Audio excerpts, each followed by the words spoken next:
तो चलिए ये है आपके सामने कुछ क्वेश्चंस, 2 क्वेश्चन एक्चुअली मैंने लिख दिया है कि यहाँ पर साइन है और यहाँ पर कॉस है, यहाँ साइन है और ये कॉस है। ऐसा तो नहीं जमता ना, हम ऐसे तो नहीं कर सकते।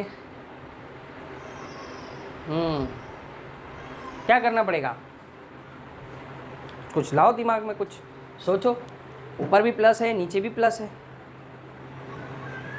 साइन का फॉर्मूला भी नहीं बना सकते कि अगर ऊपर प्लस होता नीचे माइनस होता तो हम कॉस से डिवाइड कर देते, 1 प्लस और 1 माइनस tan बन जाता, 1 प्लस tan थीटा बन जाता और 1 माइनस sin थीटा, वो tan 45 प्लस थीटा का फॉर्मूला आ जाता और चेक कर लेते उससे भी। बट यहाँ तो ऐसा भी कुछ नहीं है। नो, अगर कुछ नहीं है तो फिर करना क्या है? क्या हमने कोई ऐसा कोई फॉर्मूला दिखा है जिसमें साइन को कॉस में ऐड किया जा रहा है? नहीं, ऐसा कोई फॉर्मूला भी नहीं है। साइन और कॉस का एडिशन भी नहीं कर सकते हम। तो क्या हम इस कॉस को साइन में या साइन को कॉस में कन्वर्ट कर सकते हैं? क्या इस साइन को हम कॉस में कन्वर्ट कर सकते हैं? Yes we can. इसको हम लिख सकते हैं साइन 90, इसको साइन को आप लिख लो कॉस, तो इसको लिख सकते हैं 90 माइनस 70 प्लस कॉस 40, हो गया कॉस में कन्वर्ट। ठीक है, क्या इस कॉस को साइन में कन्वर्ट कर सकते हैं हम? तो यहाँ क्या आ जाएगा, sine 90 minus 70 plus sine 40, is this okay? तो क्या बनेगा ये क्या बन जाएगा? ये बन जाएगा cos 20 plus cos 40 upon sine 20 plus sine 40। ये तो क्लियर है, बहुत सिंपल है। अब इनका फॉर्मूला तो कॉस ए प्लस बी क्या होता है, 2 cos A plus B upon 2 यानी 20 प्लस 60, 60 अपॉन 2 यानी 30 इंटू कॉस 20 माइनस 40 यानी 20/10 अपॉन यहाँ क्या हो जाएगा, साइन है 2 साइन हाउ मच 30 और कॉस 10, कॉस 10 से कॉस 10 कैंसिल। आप फॉर्मूला यूज़ करके देख लो, 2 से 2 कैंसिल, कॉस 30 कितना होता है बेटा, √3/2, साइन 30 1/2, 2 से 2 cancel, √3, answer is √3, answer is √3। ये तो बहुत सिंपल क्वेश्चन हो गया, बहुत सिंपल। ये पूछा हुआ क्वेश्चन नहीं है, बट स्टार्ट करने के लिए अच्छा क्वेश्चन था। एक सिंपल क्वेश्चन से हमने शुरुआत कर दी और आंसर सिंपल आ गया, कोई प्रॉब्लम नहीं। चलिए आगे देखते हैं, क्वेश्चन नंबर 2 की तरफ नजर डालिए। tan 100 plus tan 125 plus tan 100 into tan 125, ये क्या क्वेश्चन है? इसकी वैल्यू निकालना है। तो आप देख रहे हैं यहाँ, ये सपोज a ले ले, अगर हम इसको a कंसिडर कर ले तो tan a, इसको b ले लो, tan a plus tan b plus tan a into tan b। अब ये तो आप ध्यान दोगे तो ये जो है tan a प्लस b का फॉर्मूला बनाता है, tan a plus b, tan a plus tan b upon 1 minus tan a into tan b, है ना। ये वाला फार्मूला अगर यूज़ करो और आप a की प्लेस पे 100 पुट कर दो और b की प्लेस पे 125 पुट कर दो, हर जगह पे 100 125 100 125, ठीक है। इस तरह से हमने हर a की प्लेस पे 100 और b की प्लेस पे 125, तो ये बन जाता है 10 to 25। अब ये तो 11th के स्टूडेंट भी निकाल सकते हैं इसकी वैल्यू। ये कितना आता है, ये आता है 180 प्लस 45, 180 प्लस 45, 180 प्लस 45 कितना होता है, tan 45, tan 45 कितना होता है 1, तो इसकी वैल्यू तो 1 आ गई भाई। इसकी वैल्यू आप कैलकुलेट करके देख लो, 1 आ गई। tan 100 plus tan 125 upon 1 minus tan 100 into tan 125। अभी डिनोमिनेटर इधर 1 के मल्टीप्लिकेशन में आके इधर आ जाएगा, 1 माइनस tan 100 इंटू tan 125, ये माइनस उधर जाके प्लस हो जाएगा तो 1 इक्वल्स टू हो जाएगा tan 100 प्लस tan 125, ये माइनस उधर जाके प्लस हो गया, tan 100 इंटू tan 125 आ गया। वही एक्सप्रेशन, सेम एक्सप्रेशन आ गया जो हमको क्वेश्चन में दिया था और उसकी वैल्यू कितनी आ गई 1। तो दैट मीन्स इस क्वेश्चन का आंसर होगा D, this is your answer. चलिए नेक्स्ट क्वेश्चन आपके सामने है, this is a simple one. इसका भी मेथड है, पहले हम इसको मेथड से कर सकते, टाइम वेस्ट ना करते हुए डायरेक्टली मैं इसका सॉल्यूशन ट्रिक से ही बता दूँगा। इसको मेथड से नहीं देखेंगे, आप चाहे तो आप ट्राई कर सकते हैं। आप खुद भी, आप क्वेश्चन आता है ना तो पहले खुद भी आप खुद से ट्राई किया कीजिए और बाद में ही उसका सॉल्यूशन देखिए। बहुत जब आप पूरी तरह से हार जाएं, नहीं समझे, तब आप उसका सॉल्यूशन ट्राई तो कीजिए। एक दो क्वेश्चन जब तक ट्राई नहीं करते तब तक पता कैसे चलेगा, ठीक है ना। तो आप इसको ट्राई करके देख सकते हैं क्या आएगा आंसर।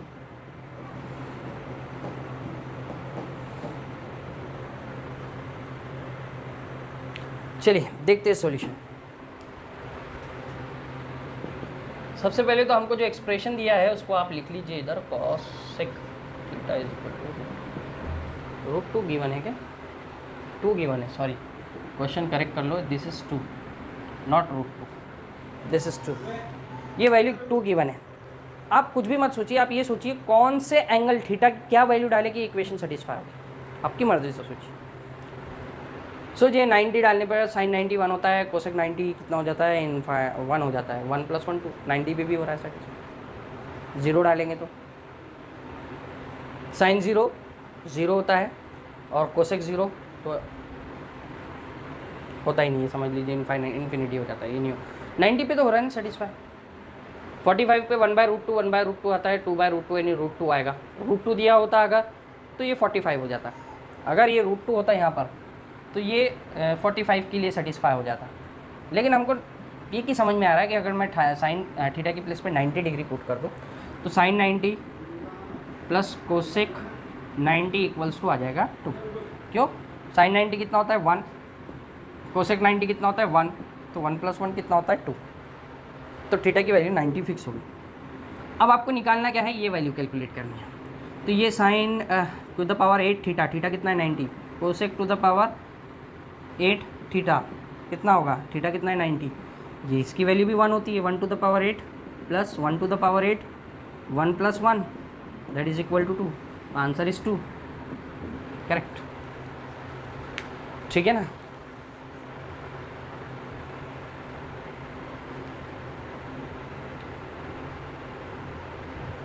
यहाँ तक ठीक है। अगर आप यहाँ पर सपोज यही क्वेश्चन होता और ये √2 होता, अब देखिए आगे है वो क्वेश्चन तो वो भी देख लेते हैं। कोसेक ये √2 होता तो √2 किसकी कौन सी वैल्यू के लिए हमारा सेटिस्फाई होता, चेक करते हैं अगर हम, तो बताइए 45 साइन 45 कितना होता है 1/√2 प्लस ये होता है √2, नहीं होता इसके लिए, √2 सेटिस्फाई नहीं होता, ये कितना होता है 213 नहीं हो रहा है।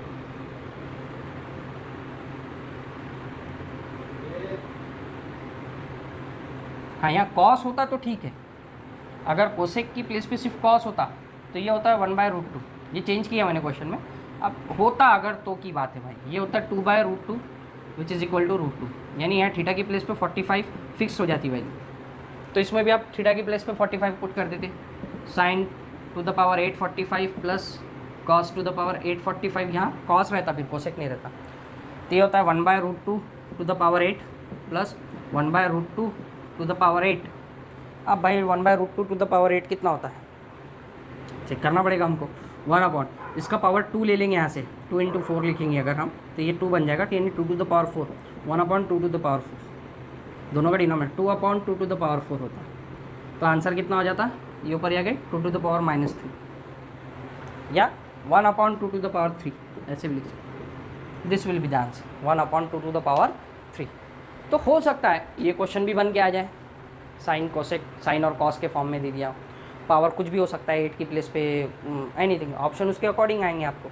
तो समझ लीजिए मतलब एक क्वेश्चन से और क्वेश्चन बनकर निकल सकते हैं, तो आप अंदाज़ा लगा ही सकते हैं सॉल्यूशन कैसा होगा। एक क्वेश्चन सॉल्व करने के बाद रिमेनिंग क्वेश्चन कैसा सॉल्व किया जाएगा। चलिए देखिए इसको अच्छे से, नेक्स्ट क्वेश्चन की तरफ चलते हैं फिर।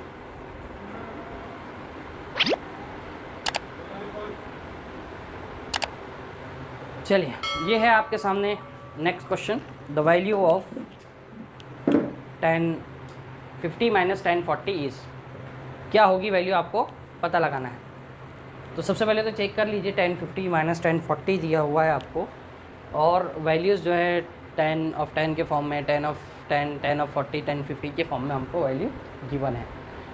तो जहाँ तक है, अगर आपने बेसिक क्वेश्चंस जो है 10A + B पे जो क्वेश्चंस बनते हैं, थियोरेटिकल क्वेश्चंस बनते हैं 11th क्लास में, वो क्वेश्चंस अगर आपने सॉल्व किए होंगे तो आप जानते हैं कि इसका आंसर 10/10 के फॉर्म में आना चाहिए। सपोज़ नहीं पता, हमको कुछ भी नहीं पता, तो हम स्टार्ट कैसे करेंगे? सबसे पहली चीज़ तो ये, तो इनमें सबसे बड़ा जो एंगल नज़र आ रहा है वो हमको नज़र आ रहा है 50।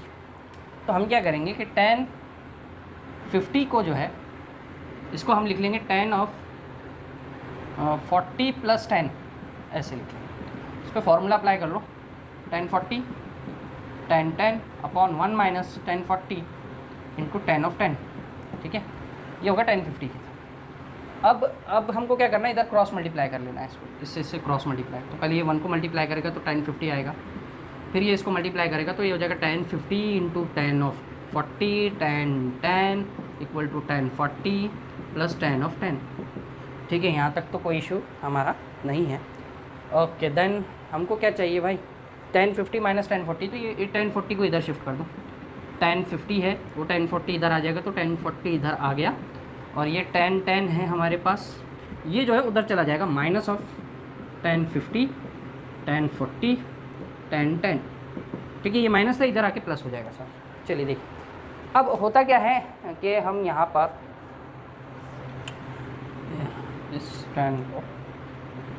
इस 10 को क्या मैं लिख सकता हूँ, cot ऑफ 90 माइनस 10 ऑफ, इसको 10 ऑफ 90 माइनस 40 लिख सकता है इसको, इस 10, फिर 10/50 है ना, 10/90 माइनस 40 यानी 10/50 ही होता है। 10/90 माइनस 40 फॉर्मूला यूज़ करेंगे तो ये बन जाता है cot 40, है ना। इधर सब कुछ एज इट इज़ है, इधर 10/10 है, इस तरफ जो है हमको जो चाहिए वो है, और यहाँ पर है 10/40 और 10/10, और cot 40 10/40 तो कैंसिल हो जाएगा, रेसिप्रोकल होते हैं एक दूसरे के, तो बचेगा 10/10। अब दोनों को ऐड कर देंगे तो ये हो जाएगा 2/10/10। This will be your answer. इसलिए कहते हैं थोड़ा बेसिक अच्छे से पढ़िएगा। 12th के ट्रिग्नोमेट्री पर क्वेश्चंस नहीं बनते ज़्यादा, इन्वर्स पे बनते हैं, इन्वर्स पे काफ़ी क्वेश्चन बनते हैं, लेकिन ज़्यादा क्वेश्चन तो इस पर ही बनते हैं, यानी बेसिक ट्रिग्नोमेट्री पे। चलिए आगे बढ़ते हैं नेक्स्ट क्वेश्चन की तरफ, देखिए उधर। चलिए नेक्स्ट क्वेश्चन है आपके सामने, the value of tan alpha into tan alpha + 60 plus tan alpha into tan alpha minus 60, tan alpha + 60 tan alpha minus 60, इसकी वैल्यू आपको कैलकुलेट करनी है। और ख़ास बात यह है कि आंसर में अल्फ़ा नहीं दिया हुआ है, alpha is not given in the answer. इसका मतलब तो ये हुआ कि हमारा आंसर अल्फ़ा पे डिपेंड नहीं है, अल्फ़ा की कोई ना कोई वैल्यू पुट की गई है। अब क्या वैल्यू पुट की गई है सोचो, हो सकता है 0 पुट की गई हो सकता है 30 पुट की गई हो, कोई ना कोई स्टैंडर्ड वैल्यू ही होगी ना, तभी जाकर ये बनेगा। 30 तो नहीं पुट कर सकते भाई, क्यों, 90 हो जाएगा, 10/90, ठीक है, आपको पता है 1/0 यानी इन्फिनिटी हो जाता है, तो हम यहाँ पर नहीं पुट कर सकते 30, 60 पुट करके देख सकते हैं, हो सकता है 60 से कुछ हो जाए। तो इनमें से हम जो वैल्यू पुट कर सकते हैं, स्टार्ट करते हैं 0 से ही, सबसे सिंपल वैल्यू है, हो सकता है इसी से कोई ऑप्शन हमारा आंसर आ जाए। और ये इस टाइप के क्वेश्चन आपको ऐसे ही करने हैं। आप यहाँ पर देखोगे कि आंसर में अल्फ़ा नहीं है, दैट मीन्स आंसर की अल्फ़ा की वैल्यू पुट करनी, और अल्फ़ा की वैल्यू आप सोच समझ के पुट कीजिए। जो एंगल बन रहा है it should be standard angle ना, ऐसे कुछ भी बन जाए, कैसे भी एंगल बन जाए, sin 35 बन रहा है और cos 63 बन जा रहा है, तो ये पॉसिबल नहीं है ना, आप इसको कैलकुलेट ही नहीं कर पाओगे। आंसर हमारा ऐसा दिया ही नहीं है, हमारे जो ऑप्शन है वो सिंपल नंबर है, बहुत छोटे छोटे से नंबर्स दिए हैं। तो ऑब्वियसली हम मिनिमम से स्टार्ट करेंगे और सोचेंगे कि अल्फ़ा की प्लेस पे अगर हम 0 पुट करते हैं तो क्या आएगा। तो जैसे ही अल्फ़ा की प्लेस पे 0 पुट करते हैं तो tan अल्फ़ा, ये वाला टर्म तो 0 ही हो जाएगा हमारा, और ये वाला टर्म भी क्या हो जाएगा 0, क्योंकि tan अल्फ़ा 0 हो जाता है, दोनों टर्म हमारे 0 हो गए। और यहाँ पुट करना पड़ेगा, तो tan अल्फ़ा + 60 यानी 0 + 60 हो जाएगा, tan अल्फ़ा माइनस 60 यानी 0 - 60 हो जाएगा, ये हो जाएगा tan 60 और ये हो जाएगा tan - 60, तो माइनस हो जाता है भाई मल्टीप्लिकेशन में। तो माइनस tan 60 कितना होता है, माइनस बाहर निकल गया है, ये होता है √3 और ये होता है √3, ये होता है -3, हो गया आंसर। क्वेश्चन देखो कैसा था, आंसर देखो कैसा है। सब मोह माया है। देखो क्वेश्चन को अच्छे से देखिए, सॉल्यूशन को अच्छे से देखिए। इस टाइप के क्वेश्चंस आते हैं, डेफिनेटली आते हैं। चलिए देखिए नेक्स्ट क्वेश्चन, ये है आपके सामने, ध्यान से देखिए, इसको समझ लीजिए। पहले क्वेश्चन क्या है, if cosec theta equals to P plus Q upon P minus Q, then आपको cot pi by 4 plus theta by 2 की वैल्यू आपको कैलकुलेट करनी है। Pi by 4 plus theta by 2 कैसे निकालोगे? क्योंकि अगर इसको आप मेथड से सॉल्व करने जाएंगे तो आप देखिए यहाँ दिया है आपको cosec theta equals to P plus Q upon P minus Q. तो सबसे पहली बात तो थीटा का और पी क्यू का रिलेशन आपको फाइंड करना पड़ेगा विदाउट कोसेक या जो भी, या फिर आपको सोचना पड़ेगा कि इसको किस तरह से कॉट में कैलकुलेट किया जाए, है ना। दैट मीन्स कोसेक थीटा दिया हुआ है तो कॉट थीटा क्या होगा, व्हाट इज़ कॉट थीटा? तो हम जानते हैं ये होता है under root cosec square theta minus 1, है ना। तो यही कुछ आपको सॉल्व करना पड़ेगा, आंसर रूट में है, ये हम थोड़ा बहुत अंदाज़ा लगा सकते हैं। फिर हमको ये देखना पड़ेगा कि पाई बाय 4 किस तरह से उसमें ऐड किया जाए, है ना। ये तो थीटा है, थीटा बाई 2 की वैल्यू निकालना, फिर पाई बाय 4, यानी बहुत क्या कहेंगे, एक तरह से लेंदी प्रोसीजर हो जाएगा और होगा ही। This is not a simple one question.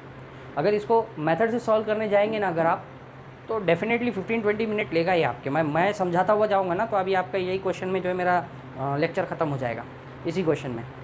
But हमको मेथड में नहीं जाना, ठीक है, हमको उस तरफ जाना ही नहीं है, हम इसको शॉर्ट ट्रिक में करने की कोशिश करते हैं। तो थोड़ा ध्यान से देखिएगा किस तरह से हम इसको कोशिश करते हैं कि शॉर्ट ट्रिक में इसको कर सकें।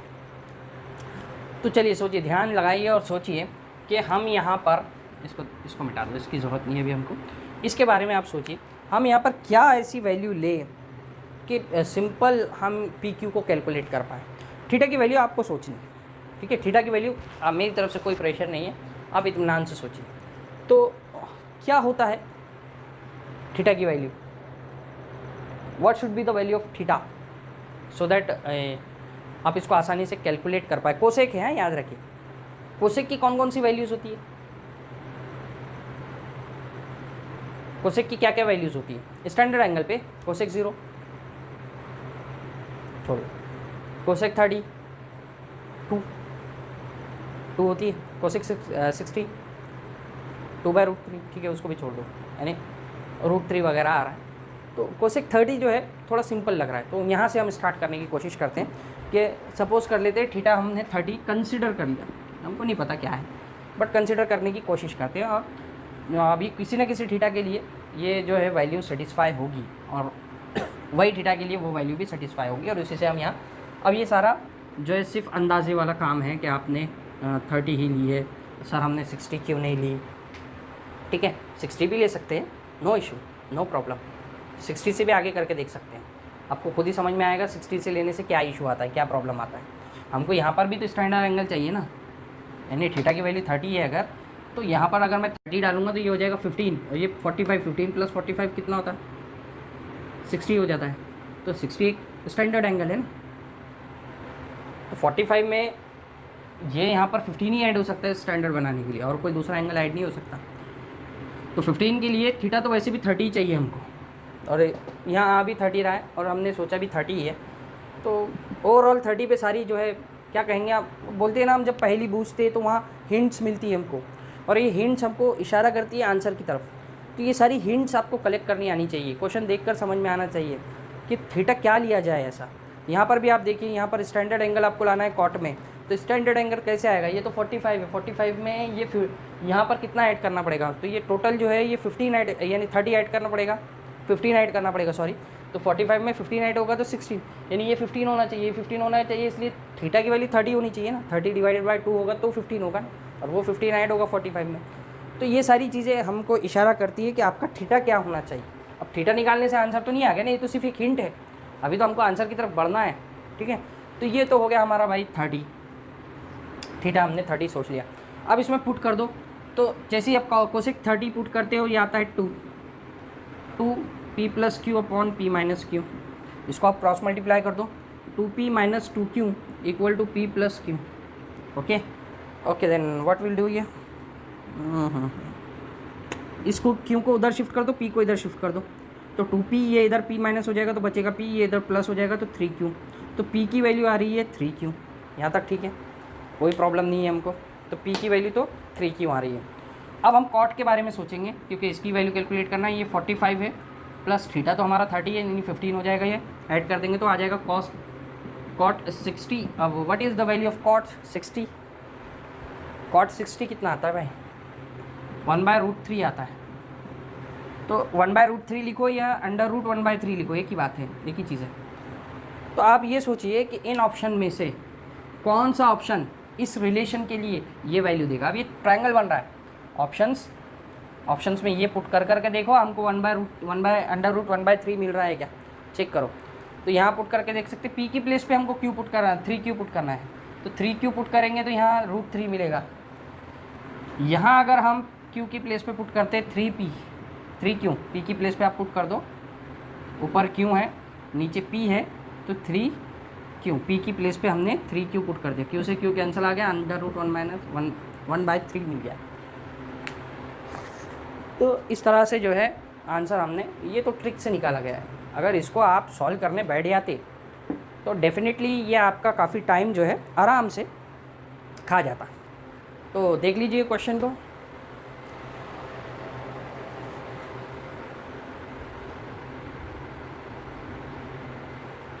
तो आई थिंक आप लोगों को समझ में आ रहा है, ये जो क्वेश्चंस हम जिस तरह से कोशिश कर रहे हैं कि आपके सामने ट्रिक्स के थ्रू सॉल्व करें। यहाँ आप एक क्वेश्चन को ज़रूरी नहीं है सिर्फ एक ही ट्रिक से सॉल्व किया जा सके, हो सकता है उसके और दूसरे तरीके से हो सकता है, उससे भी ज़्यादा सिंपल वे से सॉल्व किया जा सकता है। एट द मोमेंट जो समझ में आता है सॉल्व करते वक्त वो आपको बता दिया जाता है। हो सकता है इससे बेटर वे हो सकता है आप खुद इससे अच्छा सॉल्व कर सकते हो, it may possible. Question solve करने के बहुत सारे मेथड होते हैं, आप जानते हैं, आप मैथ्स वाले आप सभी जानते हैं कि मैथ्स में तो बहुत सारे तरीके से क्वेश्चन सॉल्व किया जाता है। जो सिंपलेस्ट होगा यहाँ यूज़ करेंगे, यहाँ आप मेथड में बाउंडेड नहीं है ना। तो ये चीज़ें आपको थोड़ा सा ध्यान रखनी है कि क्वेश्चन आप अपनी मर्ज़ी से सॉल्व करो, लेकिन आंसर प्रॉपर, आप जो रूल यूज़ कर रहे हो क्वेश्चन सॉल्व करने के दौरान, दैट शुड बी प्रॉपर, उसमें गड़बड़ नहीं होनी चाहिए। बस उसमें गड़बड़ होगी तो फिर काम ख़त्म, क्या आपका आंसर ही रॉन्ग आएगा। जो मैथ्स के फॉर्मूले आप यूज़ कर रहे हैं वो करेक्ट होने चाहिए, जो रूल है, जो मेथड्स हैं, रूल करेक्ट होने चाहिए ना, नहीं तो फिर तो गलत हो जाएगा ना, है ना। तो आप ये रूल्स का आप ध्यान रखेंगे, फॉर्मूले का ध्यान रखेंगे, बट उससे ज़्यादा आपको ज़्यादा कुछ सोचने की ज़रूरत नहीं है। चलिए अब इस क्वेश्चन की तरफ देखते हैं। इसमें क्या दिया है, if x, y and z are in AP and tan inverse x, tan inverse y, tan inverse z are in AP, दोनों AP में, x, y, z भी AP में है अरिथमेटिक प्रोग्रेशन में, और tan इनवर्स तीनों जो x, y, z वाले tan इनवर्स भी AP में है। तो AP में तो हमको पता होता है कि मिडिल टर्म का ट्वाइस, यानी twice of y equals to होता है x प्लस z, ठीक है, ये तो हमको पता है भाई। दूसरी बात ये भी है, तो ये भी हमको पता है twice of tan inverse of y equals to हो जाएगा tan inverse of x plus tan inverse of z, ठीक है। इसका फॉर्मूला है हमारे पास tan a plus tan b का क्या होता है, tan inverse of x plus z upon 1 minus x into z, ये भी है फॉर्मूला हमारे पास। इसका भी फॉर्मूला है हमारे पास, ये होता है tan inverse of 2y upon 1 minus Y square. ये tan इनवर्स थीटा का है, 2 tan inverse of theta equals to होता है 2 theta upon tan inverse of 2 theta upon 1 minus theta square. तो ये याद रखिएगा, ये सब tan इनवर्स, ये फॉर्मूले हैं, इसमें और भी फॉर्मूले बनते हैं इस टाइप के, टू वाले जो है, तो ये आप फॉर्मूले ही है, और ये खुद भी बना सकते हैं आप इसके फॉर्मूले, जितने चाहे उतने, जैसे चाहे वैसे फॉर्मूले क्रिएट कर सकते हैं। तो ये देखिए यहाँ पर क्या होगा, tan इनवर्स से तो tan इनवर्स कैंसिल हो गया भाई, तो बचेगा सिर्फ 2y upon 1 minus Y square, यहाँ हो जाएगा x plus z upon 1 minus x z। Okay, अब क्या करेंगे, अब क्या करेंगे हम लोग, तो आप ये देखो कि हमको ये गिवन है, देखिए ऊपर ये वाला पोर्शन हमको गिवन है, यानी 2y की वैल्यू x प्लस z है, तो मैं ये 2y की प्लेस पे यहाँ x प्लस z पुट कर देता हूँ। 2y था, मैंने x प्लस z पुट कर दिया, this will B cancel out. ये तो सिंपल हो गया, कैंसिल हो गया। अब इसको मैं क्रॉस मल्टीप्लाई कर दूंगा, that means 1 minus X Z इधर आ जाएगा, ये उधर आ जाएगा 1 माइनस वाई स्क्वायर, ये भी सिंपल है भाई। यहाँ 1 से 1 क्या हो जाएगा, cancel, minus X Z minus Y square, minus से माइनस कैंसिल, तो Y square is equal to X Z. What is this, भाई यहाँ आप देखेंगे तो हमारे ऑप्शन से तो मैच नहीं कर रहा है ये चीज़, हमारा ऑप्शन तो ऐसा कुछ भी नहीं है, हमारे पास तो ये वैल्यू है। क्या कर सकते हैं इस वैल्यू से हम लोग, क्या वैल्यू कैलकुलेट कर सकते हैं? हाँ, इसका मतलब होता है अरिथमेटिक प्रोग्रेशन, ये एपी में, और इसको ध्यान से देखेंगे तो इसका मतलब होता है ज्योमेट्रिक प्रोग्रेशन, है ना। इससे ये प्रूव हो रहा है कि X Y Z are in GP, ये तो ज्योमेट्रिक प्रोग्रेशन आ रहा है, ये अरिथमेटिक प्रोग्रेशन है। यानी क्वेश्चन में हमको बोल रहा है कि ये अरिथमेटिक प्रोग्रेशन में एक्स वाई जेड, और हमारा आंसर में आ रहा है कि एक्स वाई जेड तो ज्योमेट्रिक प्रोग्रेशन में भी है। तो ऐसा तो पॉसिबल नहीं है कि एक ही मतलब 3 नंबर है और वो अरिथमेटिक में भी है और ज्योमेट्रिक में भी, ऐसा पॉसिबल नहीं है। सिर्फ एक ही कंडीशन हो सकती है जब वो तीनों नंबर इक्वल हो। जैसे फॉर एग्जांपल मैं यहाँ पर 2 2 2 ले लूँ तो इनका कॉमन डिफरेंस 0 है, कांस्टेंट हम बोलते हैं इसको, और कॉमन रेशियो अगर निकालेंगे तो 1 है। तो ये अरिथमेटिक में भी होते हैं ये, और ज्योमेट्रिक में। तो अरिथमेटिक और ज्योमेट्रिक उसी कंडीशन में पॉसिबल है जब नंबर इक्वल हो, और दोनों आ रही है हमारी कंडीशन। अरिथमेटिक क्वेश्चन में दिया है और आंसर में हमारा ज्योमेट्रिक आ रहा है। तो अरिथमेटिक ज्योमेट्रिक कब मिलते हैं? जब ये तीनों नंबर इक्वल हो, दैट मीन्स और आंसर इज बी। ठीक है, तो इस तरह से आप क्वेश्चंस सॉल्व कीजिए और प्रैक्टिस कीजिए। अगर आपको वीडियो पसंद आया तो इसे लाइक कीजिए, अपने चैनल को सब्सक्राइब कीजिए और दोस्तों के साथ शेयर कीजिए, और कमेंट करके ज़रूर बताइए कि किस टॉपिक पर आप वीडियो देखना पसंद करेंगे।